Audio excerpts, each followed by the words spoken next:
जसलाई mental easy लाग्छ उहाँहरूले मेन्टल गर्न सक्नुहुनेछ। यदि मेन्टल प्रब्लम भयो भने मात्रै अबाकस युज गर्न सक्नुहुनेछ। तर यहाँले अबाकसको रुल्सलाई चाहिँ फलो गर्नुपर्नेछ। यदि यहाँहरू विनर नै हुनुभएछ भने पनि यहाँहरूको फेरि क्रस चेकिङ हुन्छ। त्यति बेला यहाँहरूले चाहिँ चिटिङ गर्नुभएको रहेछ भने अथवा अबाकसको रुल्सलाई फलो गर्नुभएको रहेनछ भने फेरि यहाँहरू डिस्क्वालिफाइड हुनुहुन्छ। So be careful. सबैजनाले अबाकसको रुल्सलाई चाहिँ ध्यान दिनु होला। 8 मिनट टाइम छ, 8 minute 150 question. Okay, good luck all of you.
Please हातमाथि गर्ने सबैजनाले प्लिज क्लास वाइज हाम्रो म्यामले रिटर्न लेखिदिनु होला। Stop everyone, stop everyone. कसैले पनि नलेख्नु होला। यदि चिटिङ गर्नुभयो भने अब डिस्क्वालिफाइड हुनुहुन्छ।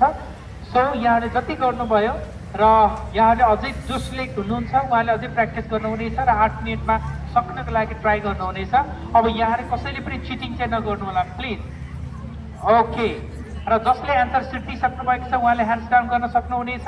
र आजको स्कुल लेभल अबाकस कम्पिटिसनको हाम्रो पहिलो चरण चाहिँ सकिसकेको छ र अब दोस्रो चरण चाहिँ हामीले सुरुवात गर्दैछौँ।